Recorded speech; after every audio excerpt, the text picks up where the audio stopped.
My most embarrassing media consumption at the moment is these micro dramas. They are really, really bad. I can't even explain how bad they are, but also how good they are. Every episode is a minute. They all follow the same storyline. They're horribly bad, but they're super addictive. And after 8 episodes, they ask you hey, you need to start paying. I used to make apps. I don't pay for apps. It's a matter of principle. I just don't pay for apps. I pay for micro dramas now. Hello, and welcome to AI Curious. My name is Jeff Wilser. I'm a journalist, I'm a human, and I'm curious about AI. Now, quick question. When you think of thought, any thought, I should reply to that email, or that puppy is cute, what form does a thought take in your head? Is it words? Is it a picture, a feeling, a little movie? Now, most of us, if we're honest, have no idea. I don't know. I have no idea. Thinking just kind of happens. Words and images and sounds and memories show up all tangled together, and somewhere in the tangle, intelligence merges.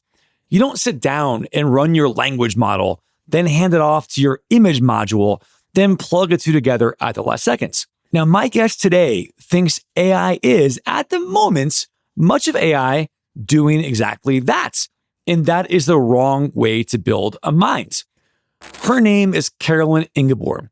She's a COO of Luma AI, a frontier lab whose contrarian bet on the road to AGI is something they called unified intelligence.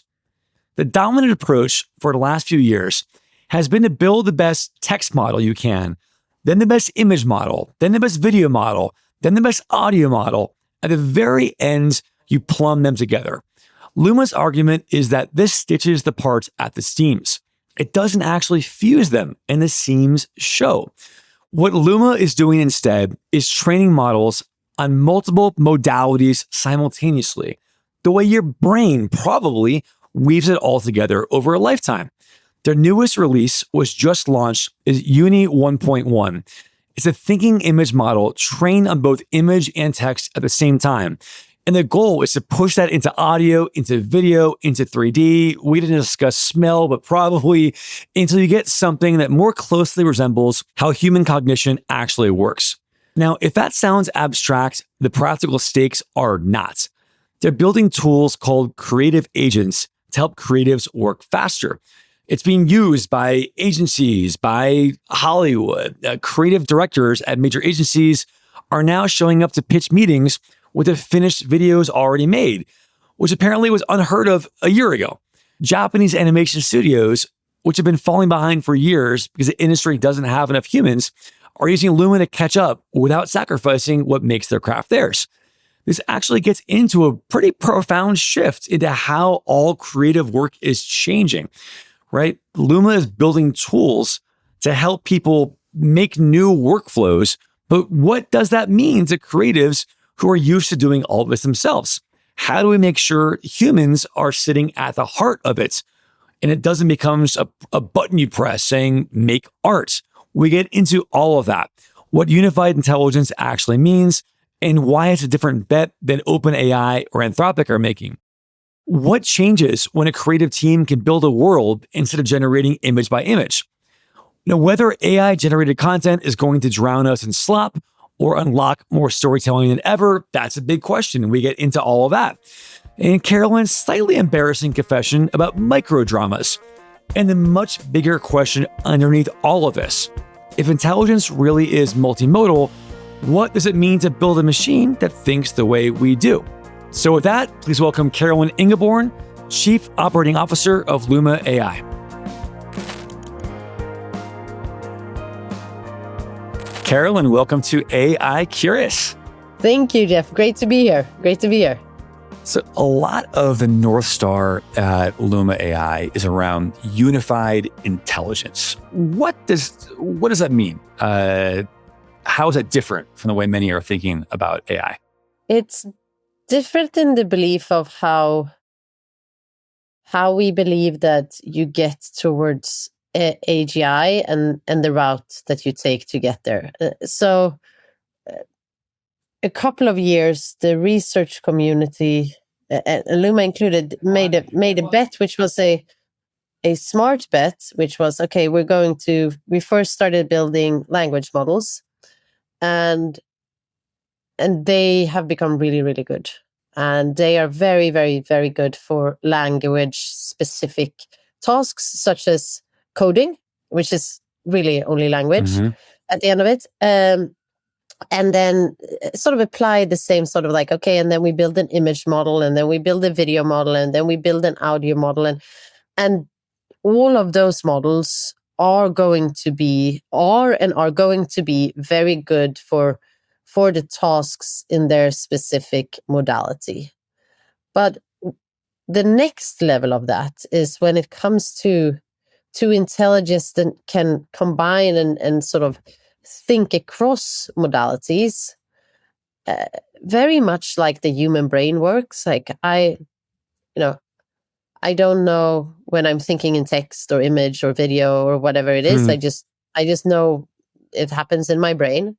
And so if we have all of these sort of like language here, audio here, image here, video here, 3D here, and then when we say we're going to build the intelligence to combine these, we plumb them together. It's like taking the most advanced technology shift probably in our lifetime, and saying we're going to, at the last mile, plumb it together. And so instead, what we're saying in Luma is, no, we're going to build unified models. So we're going to build models that are trained not only on one modalities, but in the first version of it in Uni 1 and 1.1 that we just released, it's a thinking image model that is trained both on image and on text, which means that it understands both modalities. And so then from there you go to audio, to video, and so it then understands all modalities, just as our brain over a very, very long time has sort of weaved all of this knowledge together. So that's the fundamental sort of difference in thinking, difference in research, and altogether a very different bet. Can you, thank you for that. Can you share a little more about how that works pragmatically? Is the idea that, a text-based model you would just pump in all the text and have it kind of sort of figure it out, right? In pattern match. I'm being a bit reductive, but that's the spirit of it. And then similarly, an image model just pumps in images. How do you conjoin the two? What does that look like? So do you have like a image of a swimming pool or a video of someone diving into a pool with also text about this is a pool, this is someone diving, and then with a hope that the model would understand that when someone dives off a diving board into the pool, there's gravity at play, there's water buoyancy at play. I'm totally making this up, but is that the idea that you're conjoining these two different modes in hoping it will better understand at a deeper level? Or am I way up? Can you describe how it works a little more to kind of demystify this a bit for me and listeners? Yeah. So what you're mentioning now is sort of like the tagging of data that everyone does already, kind of to make sense of what is happening, so that a person can prompt in and come in and prompt the model to understand different things. So instead, we are training on both image and language at the same time, rather than like combining the two at the last mile. And so that's why you see images that understand, that are really, really good at doing text output, as an example. I think, or doing infographics, or doing like these details that earlier just was not really possible. I think the other way of thinking about this is, how if we take coding as one type of work for which language models are very good, and then you compare this with creative work, where creative work has language in it, and has images in it, and has video in it, and has audio in it, has all of these different modalities. Like, we are not there today where we have unified models that are trained and built upon all modalities, but to be able to get to the same level of collaboration that we're seeing on the coding side, I think that's going to be real breakthrough for creative work. Tell us that you mentioned Uni One that you guys launched. Congratulations on that. Tell us a bit more Thank about you. it and what can it do that other models can't? What excites you about it, and what do you wish more people knew about it? So what excites me about it is how good it is at uh, at specific tasks, such as being able to deconstruct images. Mhm. So it can like take an image and take it into different layers, like deconstruct the different layers of it, and then you can actually like remove the different layers to each image. And so the typical example of that is like a magazine cover where you have a combination between different layers. But it could be, even if we took a photo of me here now, there's like very different layers to, you have me, you have the chair, you have my background, etc. And a different example of that is like infographics, cards, uh, being able to take different kind of reference in images. So let's say we have like one uh, manga image, we have a photo of you, we have a photo of a sky, and we have a photo of this cup, and then just like put all of these things together. It does a really, really good detailed job of putting Mhm. all of these things together. So those are like some of the things on the What intelligence. are the practical implications of that? What are some use cases that are unlocked by that ability you wouldn't have easy access to in the traditional way models have been developed? Uh, so the layering is a great example, and that really comes to like one of the hardest, I think, tasks for creative work and for any AI model as a consequence of it. Is comes down to editing, when you can like Mm. go in and very specifically deconstruct and reconstruct images based on different inputs that you want. And so that's extremely helpful if you're trying to tell any kind of story, being it in advertising, in filmmaking, in Mm. marketing. Uh, the same thing if you're looking at I mean, anyone who worked creatively in the non-AI world, you work with reference images. But sometimes it's like, hey, I want, these people, but they should be in a rainforest and they should wear these kind of clothes. Like the Yeah. references kind of only really make sense in your head, and you're trying to use all of these reference images to be like, well, it's kind of like if you take this thing and you plus it together with this, then that's kind of what it would be. Now you can show what that looks like, what that look and feel that you're going for truly is. Um, and I would say the use case is like any storyteller, any marketer, any creative director. Uh, and the other thing that it does is that it understands sort of different cultured aspects really well. Like it does manga really, really, really well, Mm. does cartoons really well. And so again, that is, if you look at the sort of the industry in Japan, they are many, many years behind in terms of being able to create animations, uh, because there are too few people actually working with it. And so with Mm. AI, they are now able to move so much faster, but they don't want to move faster at the expense of quality. And I think that's sort of a joint thing around everyone who is, uh, who spent their entire career in their craft, and who knows what good looks like. I'd love to step back for a moment and look at kind of how Luma has evolved and is evolving. I think, can you kind of give us a bit of a timeline, not month by month, but the idea of where you started? I think a lot of folks first heard of you guys from video perspective, and you're clearly doing so much more. Can you kind of share a bit about just kind of briefly where you started and now what the focus is and what that is shifting to? I think it's so cool that you guys are both at the frontier trying to literally help advance AGI, but also building very pragmatic consumer creative tools. And there aren't a lot of folks doing both of those things. I would love to hear from your perspective what that journey is like.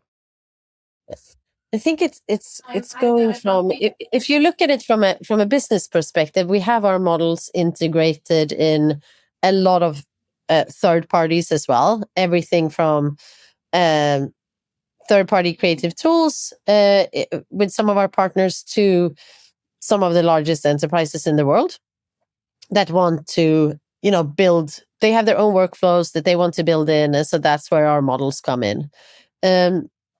On our Luma agent side, what is exciting is where we have seen, and it comes from the research side of what is possible. And when we released our first video model, it was incredible that we could even make video. But in those first months, it's like when we looked at the stuff that was being created. And it's just what year was that? Just for some grounding here. When did you guys first release? 2024 was when our first video model came out. And before that, we had 3D models that we then took with us to the video space. And so, but when that came out, it was first of all, it was astonishing that you could even make video. But then 2-3 months in, when you looked at for what was that video useful, it was very useful for a lot of VFX stuffs. Explosions is my favorite example. But you couldn't really do that much more. And then when we released image to video, which meant you could take an image and turn that image into a video, the level of storytelling that you could do increased a lot. But there were still fingers and hands morphing, and all of those things were going on. We've all seen the weird 6-finger videos and stuff. Yeah. But that's when we saw the true pioneers in the space starting to try to tell stories.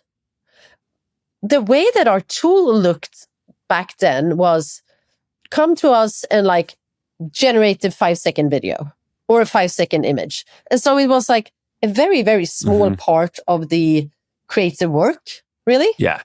And then, the models got better, and we saw people starting to tell longer and longer and longer stories, and better and better and better stories as a result of it. But from the tool perspective, they were stitching stuff together. It's I go to Luma for this specific image and videos, and then I go over here for this specific image and video. Then I go over here to try to get it all together, and I go here to do a script, and I go over here to do audio. It's all of this knowledge that when you talk to creators, they were I just want to create. All of this context switching, going to different models and different tools. It's a barrier to flow, really. It's making it less fun. Yeah. But to stay at the top of this game, I need to know all of this, and I need to do all of this. And so instead, what we said was, especially when we started building our own agents and we saw what those were capable of, we said, okay, we need to go from building a small sliver of the workflow and provide creators with one place where agents can help creators move faster. And I think where AI becomes the most fun is where AI can multiply your talents. I have these core sets of talents, and I can now do even more with those talents, and remove what is the most mundane, boring parts of my job. Totally agree. Yep.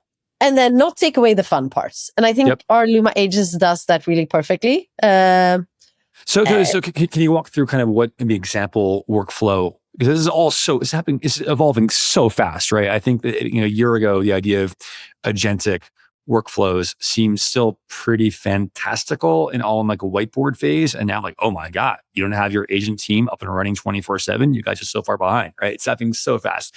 So this might change a month from now, but right now, what's kind of an example of how a creator can turn one of these Luma creative agents, let them loose, and what stack or what set of sequence are they able to do? Let me see if I can find something. Can I show you something? Well, most people won't be able to see it, so let's not rely upon that. I'll cut this out. But yeah, okay.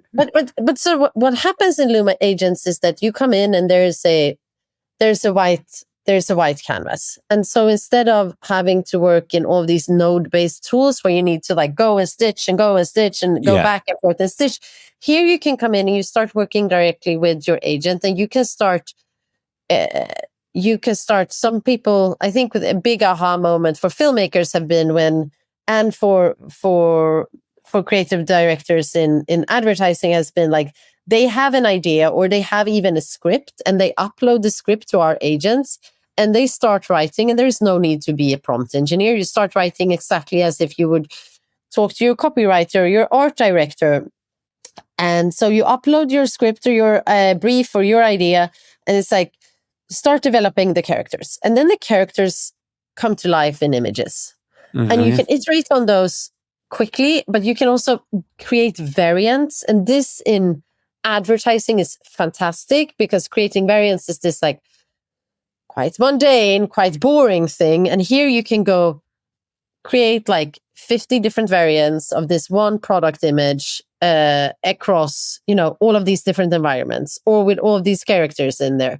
And the same thing for if you upload the script in filmmaking, it's like, hey, start building out character sheets for all of the 5 main characters in this script, and then create variants on. And this moves fast, and this becomes vast, and that's exciting because you're finally in a place where like you're not generating image by image by image. You're creating a world quite quickly, and then the agents can help you say, okay, great. Now organize, like do the same thing with the environments, organize this into a storyboard based on the different scenes. And so the agents will then start breaking out scene by scene by scene in language, and then a storyboard parallel to that. And then you can go in and you can see sort of like what makes sense and what doesn't make sense, but you get this vastness and you get to see your story come alive. And this is something, and then because you can collaborate with people in your team, if you open it up to them, they can come in and they can not just like leave notes for you, but they can actually come in and co-create with you. Yeah. So and then sorry, just jumping real quick. It's so fascinating. Am I right that the idea is instead of, a lot of what you're describing might have been possible a year ago, piecemeal, right? You say, hey, I want you to do this prompt. And through a series of clever prompts, you can like start with an outline, then get a detailed outline, and then images for each thing. And then and you create the environment, you create the characters, you do all these things. But here it's like you create one larger creative brief. So the human has this vision, and then the agents are the one who are not literally, but effectively, they're the ones who are prompting to execute each of these individual next components. Like they're saying, oh, okay, I now need to create 7 scenes of this little story. And so the agent is the one saying there's 7, not 3 or not 9, and that one should be in this environment, one should be in that one, and then kind of like iterating. And the human comes in, presumably any step of this process to chime in and say, this is on track, that's off track, and gives. Am I getting that right? The big picture? And the humans comes in a lot when it comes to the idea, the vision, and fundamentally the taste. Like, you see that with like really good directors or really good storytellers or really good creative directors. You can kind of like, people can see like, oh my God, that person did this thing because of the taste that is put into it. And I think that's uniquely human. Yeah. How do you, to that point, I think is what you're getting at, is what ensures this doesn't strip humans away from the creative process? So it's not just pressing a button saying like make art or make commercial or make exciting action scene in a movie, right? So how are you guys thinking of that tension and trade-off of ensuring there is still enough human in the loop to provide taste, to provide judgment, to kind of bring in creative controls as opposed to the AI iterating on its own? So I think it depends on what you're doing. It depends on what your taste is. And so, like, my most embarrassing media consumption at the moment, which I really Let's hope hear my, it. my I husband love that. is not looking or listening, is these like micro dramas. Like This is new to me. oh my God, they are really, really bad. I can't even explain how bad they are, but also how good they are. Like how long is a micro drama? What's the duration of this? It's like every episode is like a minute. Okay. And they are really bad. They all follow the same storyline. They're horribly bad. They all follow the same storyline. But they're super addictive. And after like 8 episodes, they ask you like, hey, you need to start paying. And then I used to make apps. I don't pay for apps. It's like a matter of principle. I just don't pay for apps. I pay for micro dramas now. And it's super like, I'm like, when my husband sees this, he's going to be like, what is this? And I'm going to be like, well, it's the worst kind of content you can ever imagine. But I'm completely fascinated by it. And it's the last few weeks, there is more and more AI versions of this. Mm-hmm. I cannot watch those because they are just not as good. And I think that comes down to taste, but it also comes down to human performance. Mm-hmm. And so I think that's something where we invested a lot in the beginning, and where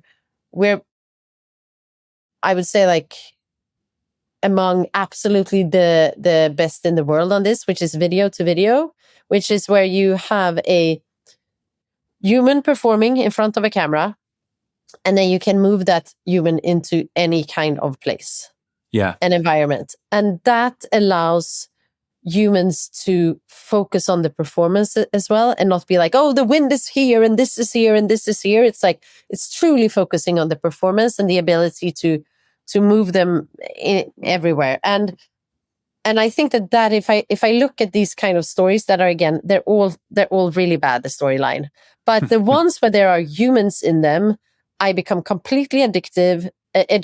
I put up my credit card and I start paying for it. And when the humans are not there, I just don't, because I can't relate to the humans. Yeah. And so this is a long-winded way of saying, I think between that, but also between taste, there is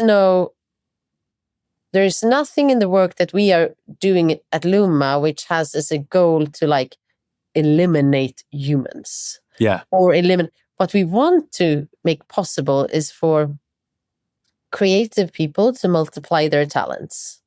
What we want for consumers is that more stories are green-lighted than before. You look at Hollywood, like they're green-lighting sequel after sequel after sequel because they need to risk minimize because of the economics in the system. Yeah. AI can actually help with that because now it's becoming good enough. It is to give people a chance that otherwise might not have gotten a chance. And I think at the end of it, it opens up for all of us to visually communicate a lot more. And when you look at humans and you think about the fact that 70 to 80% of us are visual thinkers and visual learners, this becomes much more than a sort of a creative technology. It becomes a technology that can be used for any line of work where visual communication is used today or could be used today. I love that. First off, the AI speech and keynote I give is called AI to Empower, Not Eliminate. So you are speaking my language of using AI to enhance, not just be substitutive. So love that. Curious who is that, and I want to pick up on this thread you just mentioned of where this video communication could be used elsewhere. Who's primarily using Luma right now? Where's the bulk of the action and kind of use cases? And then love your thoughts on, because there are many listeners of this podcast who are in, I'm guessing, some of your like core customers, if you will, like the people at creative agencies, commercials, and that kind of stuff. But also there are folks in other quote unquote knowledge work, who might have maybe less obvious application of like video storyboarding and stuff, right? So I'd love to hear you talk about how you see in the future this unified intelligence multimodal you're building, how that will be used in other professions and other use cases, whether personally or professionally. So where we are today is that we work, if I take our Luma agents, our UI product, it's available both as a self-serve, so anyone individual can go in today and start using our agents. And we also work a lot with enterprises. Regardless if our users sit in an enterprise or they come through self-serve, it is creative professionals that is using us to multiply their talents, to move faster and do things that otherwise they could not do, either at the speed, at the cost, or at all. I will say the main thing that we hear from people is also like, once they really gotten into it, is it faster? Yes. Is it more effective in terms of cost? Yes. Ultimately, it's more fun. And I think that's sort of like, that's a really big thing, because I don't think that you can just, when we get this, when we meet with executive teams a lot, we get the question of like, oh, this all sounds great, but like, how do I get my creative teams to like start using this? Yeah.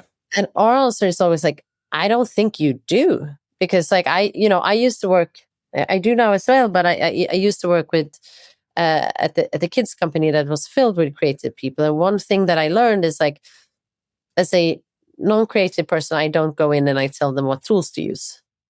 That's silliness. Yep.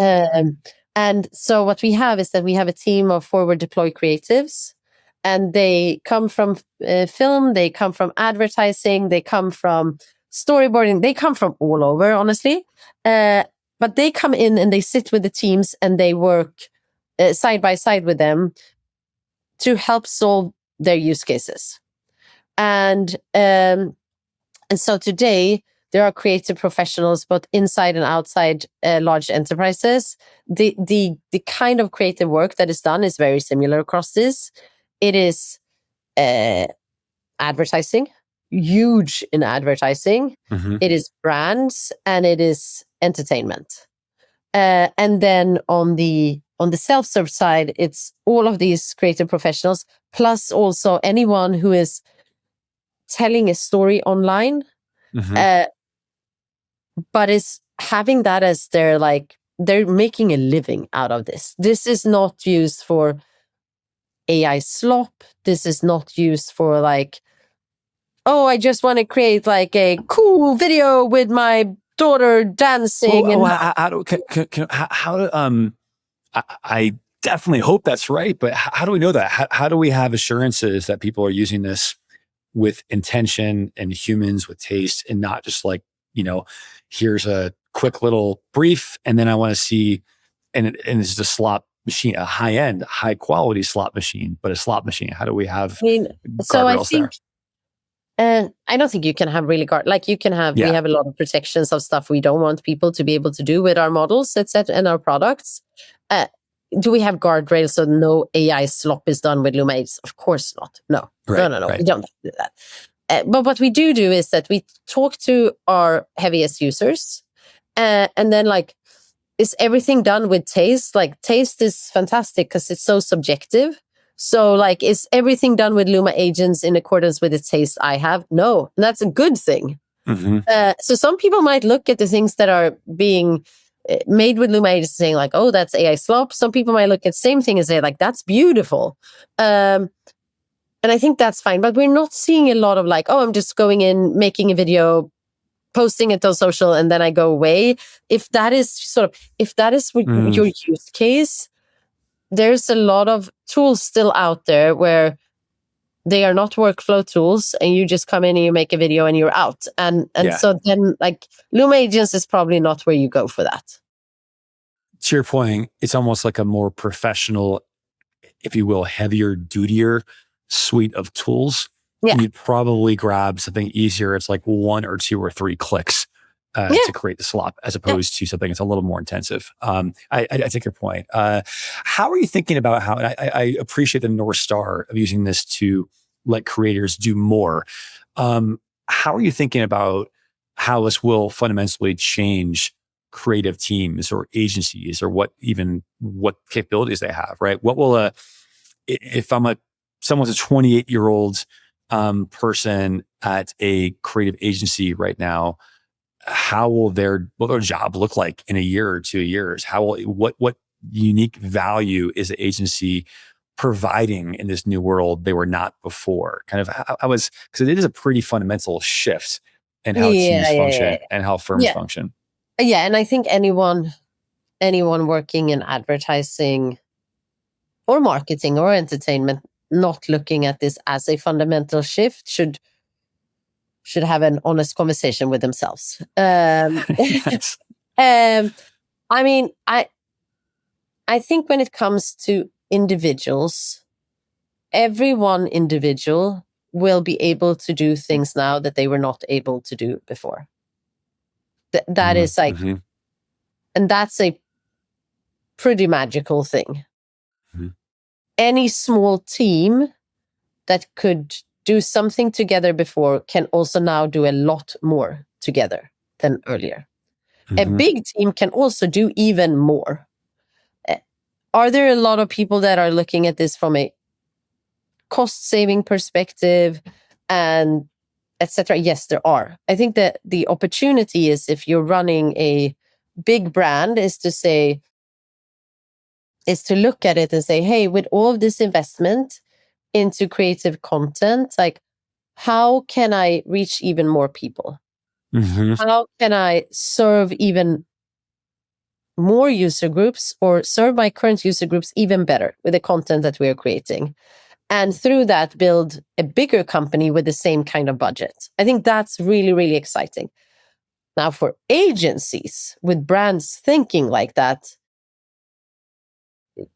again, it comes back to what is then the value of the agency and what is it that you are providing. I see a lot of small agencies popping up. I see really good creative directors leaving established agencies and, setting up their own shop and doing a lot.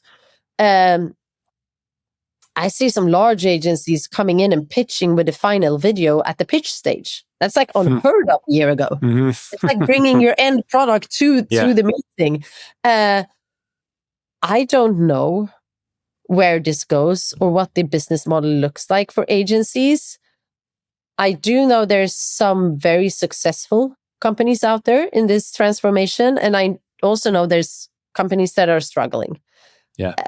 I think experimentation at this point is very useful for everyone, but then you need direction and you need to be able to prioritize. You were starting to go down a path that I'd love to pick up now, of where outside of the obvious roles like creative agencies or filmmaking, video making, there could be roles you wouldn't think of where easier use of video, given how we're all in some ways visual learners, right? How that could be used in the future. Share a little more of your vision of what other jobs and knowledge workers, how they can be using tools like this in ways that might surprise people right now. So it almost comes back to the question of a whiteboard. Like, anyone who likes to use a whiteboard in their office, it's how we problem solve. And so imagine that we could actually have a visual thing that we are moving around, and where we can stand together and work together. That's where I see this kind of technology be useful in the knowledge working. So, and then what does that mean? Well, it probably means that I almost want to show you my whiteboard, but it's so ugly. It's hard. I keep it up, even though there's a lot of secret stuff on it, because no one can understand what it is. If you're not in the room, you won't understand what it is. That's how bad I am at this stuff. But it means that if if I was better at visualizing my thoughts, if it was easier for me to visualize my thoughts, then people would understand. And so just as like with the example of the different, and when it's easier to feel understood, you can move faster, but it's also a much more joyful collaboration. And I think as humans, we're then able to solve harder problems. So I'm making this up on the fly, but maybe the idea is you have some, perhaps as a tool, maybe you guys have already built this or are building this, or I'm sure someone's built this, where you're having a conversation with some kind of chatbot or whatever, where you're kind of like dumping out some ideas. And these are then visually represented in some kind of infographic or whiteboard thought bubbles and stuff. And then you're able to like visually on some screen, you see conceptually these different buckets. Oh, okay, actually now I have clarity. There's like 3 different buckets of this concept. And now I want to drill down on bucket 2. And then you kind of go back and forth. And that then creates some visual, almost storyboards of your idea of here's what's in the short term of this plan. Here's the long term. Here's what's important, not important. It's almost like a whole visual schema for how you're thinking or brainstorming that can bring clarity to your ideas and plans and project management, that kind of. Am I warm on how you could be thinking about this? Yeah. And I think we're seeing this kind of happening already a little bit, even inside of Luma. So what I'm seeing, it's like the way I'm using our agents a lot is when I have a strategic document or any kind of research, I ask the agents to visualize it. Sometimes it's infographics, sometimes it's slides, sometimes I'm like, put this together as a story, more because it's fun. But it's also then helpful even when I look at my own ideas. It's like, oh yeah, this is what it looks like. And so I think it's like, what is going to be the interface of this? It's not anything that we're working at the moment, but I think it's like for all knowledge workers, this idea of like being able to visualize your work even more without having to sit. It's like we're sitting and making all of these presentations. Caroline, there's something there that I think is really powerful. And just from a personal anecdote, about a year ago, I finally got around to getting my home office properly set up. And I've never in the past been a big whiteboard guy. It always sounded great in theory. Never had room for it. And I had room now for this huge whiteboard in my office. And I started every morning putting like, okay, some big picture goals, or more tactile goals. And then I mix the format up. Sometimes it's different. Okay, here's a breakdown by project. Here's a breakdown by idea, whatever it is. It brought me so much like actual joy to see all of that in one place. And it was so, and for the listeners are like, well, of course, so whiteboards are for. I'm late to the game, but I can imagine if there's some tool that takes that almost also kinetic joy, and I get that on the screen, it's harder to get the kinetic aspect. But if there's a way to like have this visual processing, which somehow, for me at least, brings clarity to things I thought I already kind of understood, but I feel it more when I see it on the whiteboard and I move things around. And so, I like the idea of this AI infused tool that instantly brings visual clarity to ideas and projects. That you're onto something. That's a cool idea. I think that, and I think, okay, maybe I'm going to start sounding like a crazy person. And this is further away in the future. But if you think about YouTube, for example, which is a place where we come and we do a lot of things. But a lot of people go to YouTube to learn stuff. And imagine that you could talk to the YouTube videos and be like, wait a minute, actually, like, what do you mean there? Or like, can we go into that thing or that thing? Like, all of a sudden, like, learning becomes personalized in a way that we haven't. I'm very bullish on that. I'm very bullish on the idea of personalized tutors to help people. And I think that's just like being able to do that. And it doesn't need to be learning. It can be like almost anything. Like that's when you have like a YouTube you can talk to, what happens then? I have no idea. I just know that, like, I mean, if we take YouTube as an example, when it first started and women started, blow drying their hair and putting it on YouTube, and other people looked at that, like, I've probably almost never blow dried my hair.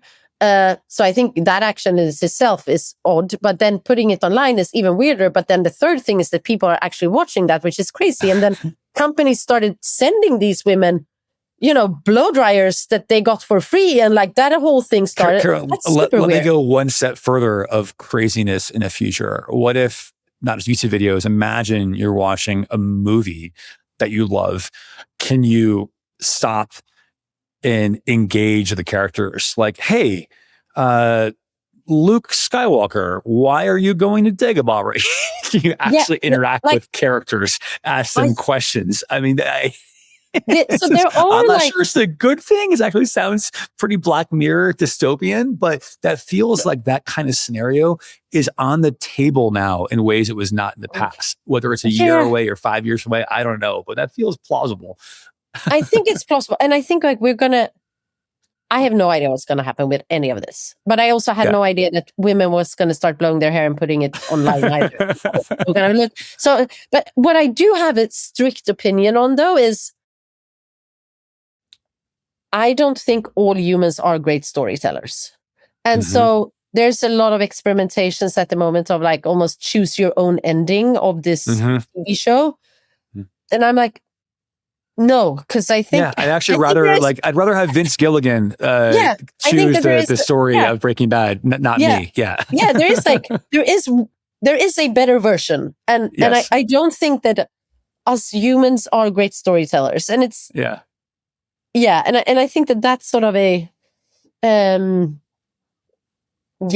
think that's I can't see us being super engaged as humans around those kind of things. But again, I didn't know about the hair dry. So all right, as we wind, I love these kind of visions of the future, for better or worse.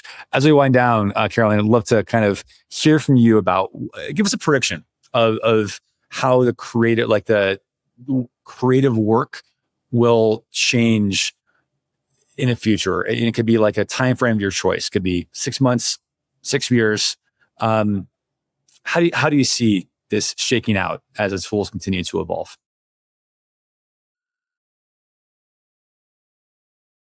This might be too boring, but I will say what I'm seeing right now. What I'm seeing right now is that the technology is becoming very good.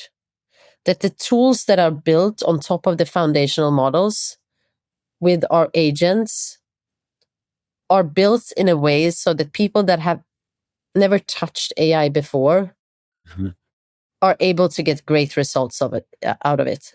But what I'm also seeing is that really, really good creators are starting to use this technology and these tools.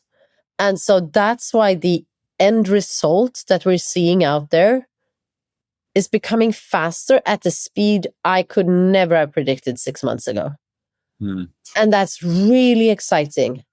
And I think that what that means is that in 6 months, in a year, like we're going to see longer stories. We're going to see like the best people in the world are all going to use this. And if they are not, again, they need to look at themselves at the mirror and ask like, why?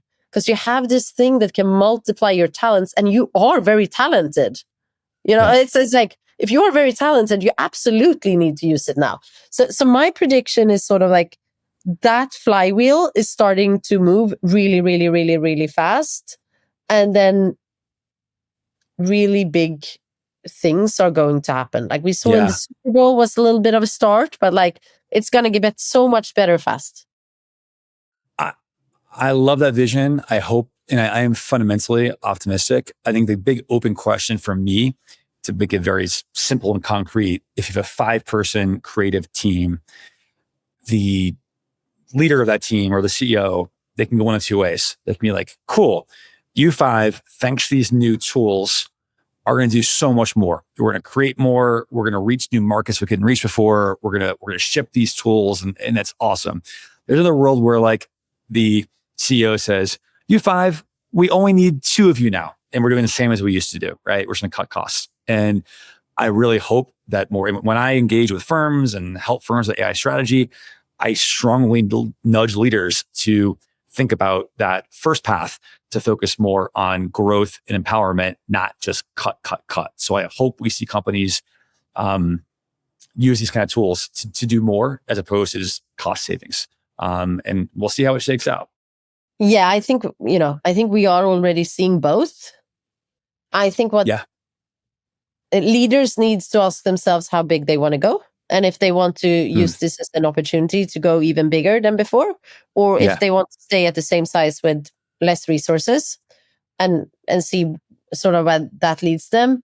I think for individuals, what it means is like, we should all, myself included, stay at the top of our game here, learn as much as possible, have as much fun as possible, and see how much we can multiply our own talents in whatever profession we are. Amazing advice. Final question for you to bring it back where we started, Caroline, on multimodal and unified intelligence and AGI. I'm not going to push you for a hard prediction or quote of when we reach AGI, and obviously there's a million ways to define what AGI even is. But broadly speaking, because you guys you're in the grand game now of the companies and frontier labs working toward AGI, along with obviously the titans in the space, the Anthropics, the OpenAIs, and so on. What gives you, given how well funded some of these other big players are, what gives you confidence that Luma can be competitive in this race toward AGI? And any thoughts on how close are we, or how far are we? And if you want to give us a timeline, great. But no, I'm going to give you a timeline. I knew you would do that. So I'm also like, it should be clear. Like I'm not the researcher, so if I did, you should really not believe me. But we have a remarkable research team. They are constantly swinging above their weight. They are focused. They are choosing a different route than some of the large labs. I think Anthropic has shown the world how important focus is and what can be accomplished, even if you're starting later than others, how fast you can get to an outcome. And so we are trying to be very disciplined, very focused, and betting on the space where we see that we can win. Amazing. Caroline, congrats on all you guys have recently launched and built. Exciting times. Really enjoyed talking to you. Thanks so much for coming on the show. Thank you. Likewise. This was great. Well, there you have it. Thank you again to our guest, Caroline Ingeborn, Chief Operating Officer of Luma AI. Thank you to our producer, Jasper Chua. Thank you to our show's theme music composer, Garrett Long. And thank you to you, dear listener. If it's your first time at AI Curious, please subscribe, rate it 5 stars, all that good stuff. Thanks again, and see you next time.